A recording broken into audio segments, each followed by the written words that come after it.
সৃজনকে চিনতে পেরে সৃজনকে খুঁজে বের করতে চলে গেল শ্রীপর্ণা। হ্যাঁ বন্ধুরা, এমনটাই দেখা যাবে। তাই সম্পূর্ণ জানতে ভিডিওটিতে লাইক দিয়ে চ্যানেলটি সাবস্ক্রাইব করে দেখতে থাকুন।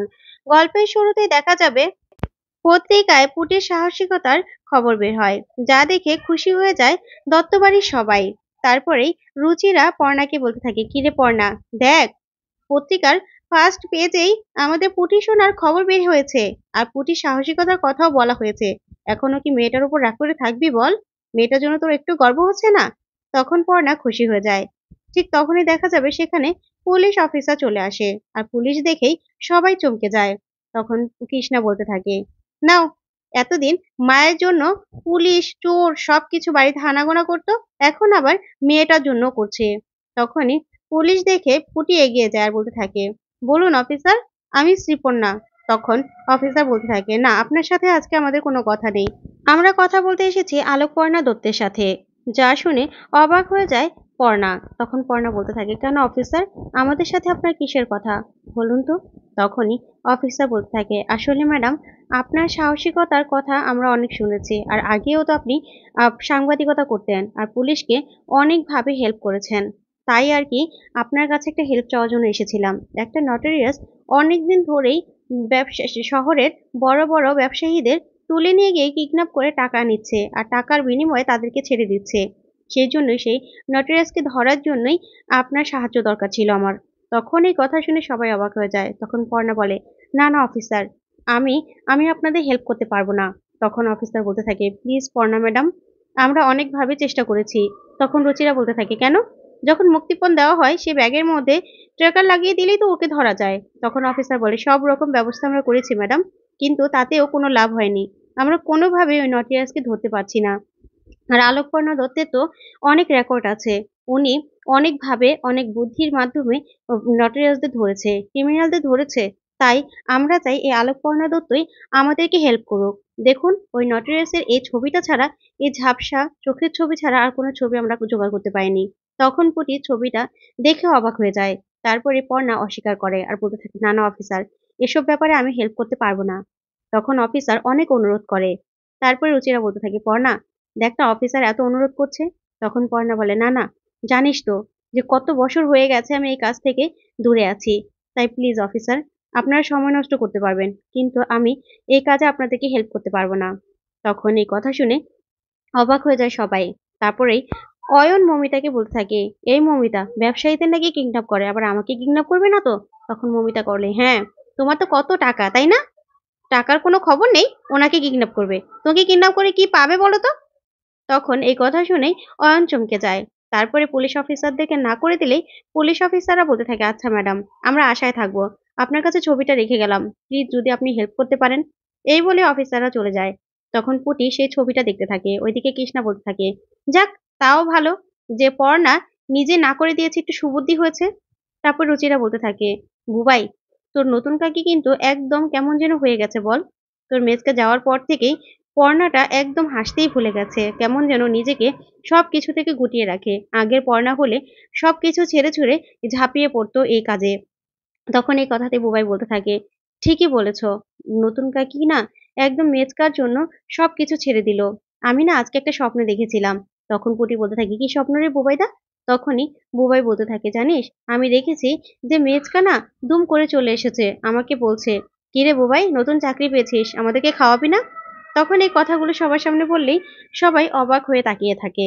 তারপরে দেখা যাবে ওখান থেকে সবাই চলে গেলে পুটি সেই ছবিটাই দেখতে থাকে। তারপরে দেখা যাবে পর্ণা সেলাই কাজ করছে। তখনই পুটি চলে আসে। আসার পরে বলতে থাকে, মা, তোমাকে আমি কতবার বারণ করেছি বলো তো, এসব কাজগুলো করো না, করো না, সেলাই করো না, তোমার চোখে সমস্যা হবে, চোখ জ্বালাপোড়া করবে। তখন পর্ণা বলতে থাকে, আচ্ছা মা, পুটিমা, আমি করব না, কিন্তু এবার তো একটু মাথা ঠান্ডা কর। তখন পুটি বলতে থাকে, কি করে মাথা ঠান্ডা করবো বলো তো? ভাইয়ের তো এখন একটু পড়াশোনায় মন দেওয়া দরকার, আর পড়াশোনাটা যদি নাও করে, ও যদি খেলাটাও খেলতে চায়, তাও তো প্র্যাকটিসটা করবে বলো। ও তো কিছুই করে না, হয় মোবাইল, মোবাইল ছাড়া শুধুমাত্র বসে থাকে। ও তো আর কিছুই করে না। তখন পর্ণা বলতে থাকে, আচ্ছা ঠিক আছে।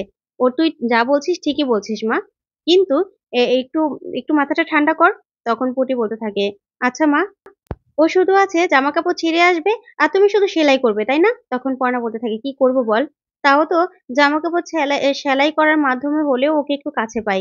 না হলে তো ওর সব দায়িত্ব তো ঠাম্মি নিয়ে নিয়েছে। আমি তো আর ওকে কোনো কিছুই করতে পারি না মা। তখন পুটি খুব কষ্ট পায়।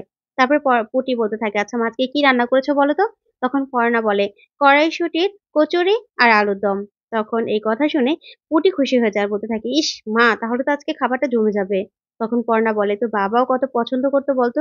এই দিনে তোর বাবাও কত বায়না করতো এটা খাওয়ার জন্য। তখন এই কথা বলে পর্ণা চলে গেলে পুটি ভাবতে থাকে। তারপরে সৃজনের ছবির সামনে গিয়ে বলতে থাকে, বাবা তুমি কোথায় হারিয়ে গেলে? আমি বিশ্বাস করি জানো তো যে তুমি দুম করেই একদিন ফিরে আসবে। বুবাই দাদা যেটা স্বপ্নে দেখেছে সত্যি সেটা হয়তোবা সত্যি হয়ে যাবে। এই বলে সৃজনের ছবিটা মুছতে থাকে পুটি। ঠিক তখনই সৃজনের চোখের কাছে গিয়ে শুধু চোখগুলো বের করে মুখটা ঢাকলেই শ্রীপর্ণা কিছু একটা ভাবতে থাকে আর বলতে থাকে, কি ব্যাপার?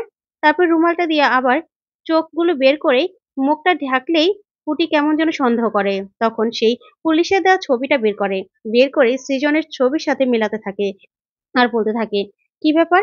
এতটা মিল কি করে? চোখের এতটা মিল কি করে হতে পারে?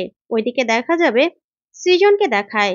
সৃজন নাচে গানে মেতে উঠেছে। ঠিক তখনই একটা গুন্ডা সৃজনকে মারতে আসলেই গুন্ডাটাকে সৃজন ধরে ফেলে আর বলতে থাকে, তুই আমাকে মারতে এসেছিলি? তোর এত বড় সাহস? তখন সৃজনের সাথের লোকটা সৃজনকে মারতে পাঠালে ও ধরা পড়ার ভয়ে সেই লোকটাকে মেরে দেয়। তখন সৃজন বলতে থাকে, কি ব্যাপার? তুই ওকে মেরে দিলি কেন? এখন আমি কি করে জানবো আমাকে কে মারতে চেয়েছিল? তারপরে ওইদিকে দেখা যাবে নর্তকী সৃজনকে বলতে থাকে, আহ গালা, এসব কথা না বাদ দে। এবার আয় তো, ওই যে লোকজন দাঁড়িয়ে আছে। তখনই সৃজন গরিব দুঃখীদের মধ্যে টাকা বিলিয়ে দিতে থাকে। তখন ওর সাথের লোকটা বলতে থাকে, আচ্ছা গালা, সব কিছু টাকা যদি ওদের মধ্যে বিলিয়ে দেওয়া হয় তাহলে আমরা কি পাবো? আর তাছাড়া আমরা এত কষ্ট করে টাকা আনি। তখনই সৃজন সেই লোকটাকে ফেলে দেয় আর বলতে থাকে, যে নিজেকে সামলাতে পারে না সে কিনা টাকা টাকা করছে। শোন, একদম টাকা টাকা করবি না। ওদের মধ্যে বিলিয়ে দিলেই ওরা যেই শান্তিটা পাবে না সেটা থেকেই না তুই অনেক ভালো থাকতে পারবি। তাই সেসব কথাই চিন্তা করবি, ওদের শান্তিটাই বড়। তখন এই কথাতেই সবাই খুব খুশি হয়ে যায়। অন্যদিকে দেখা যাবে পুটি বলতে থাকে, এতটা মিল কি করে? কি করে এতটা মিল? না না, তাহলে কি আমি যেটা সন্দেহ করছি সেটাই? না, এই কেসটা মা নেক বা না নেক আমি নেব। আমি জানি এটাতে রিস্ক আছে, তারপরেও আমাকে এই কেসটা নিতেই হবে। আমার বাবার জন্য হলেও নিতে হবে। তারপরে দেখা যাবে পুটি চিন্তা করতে থাকলে বলতে থাকে, এখন কি করে আমি এই কেসটা নেব? আমার তো বিপদ আছে, আর মা কি আমাকে যেতে দেবে? ঠিক তখনই পুটি নিজের ছোটবেলার পুটিকে দেখতে পায়। তখনই ওই ছোট পুটি বড় পুটিকে বলতে থাকে, আরে তুই ভয় পাচ্ছিস কেন? আমি তো আগে কিছুই ভয় পেতাম না। তুই শুধু শুধু ভয় পাস। তুই যেটা ঠিক করেছিস না একদম ঠিক করেছিস। তুই নেমে পড়। তুই এই কাজে যা। তখনই বড় পুটি বলতে থাকে, আরে তুই চলে এসেছিস, তোকে দেখলে না আমার খুব সাহস লাগে। তখন ছোট পুটি বলে, হ্যাঁ, সেজন্যই তো তোকে বলতে আসলাম। শোন, তুই একা তো পারবি না। মা না এরকম কেস আগে অনেক সলভ করেছে। তাই কথায় কথায় মায়ের থেকে সবটা জেনে নিবি। তাহলে তোর জন্য হেল্প হবে। তখনই বড় পুঁটি বলতে থাকে, ব্যাস তুই বলে দিয়েছিস, এবার আমি একদম নিশ্চিন্তে কাজে নেমে পড়তে পারবো। তখনই ছোট পুঁটি বলতে থাকে, আচ্ছা ঠিক আছে, যখনই দুর্বল হয়ে পড়বি আমাকে স্মরণ করবি। আমি তোকে এসে সাহস দিয়ে দেবো। এই বললেই শ্রীপর্ণা তখন বলতে থাকে, ব্যাস এবার তো আমি এই নটেরাসকে ধরবই। চোখের এতটা মিল কি করে? না না, আমাকে ওকে খুঁজে বের করতে হবেই। তো বন্ধুরা, শ্রীপর্ণা কি পারবে সৃজনকে খুঁজে বের করতে? তোমাদের কি মনে হয়? অবশ্যই কমেন্ট করে জানাও। ধন্যবাদ।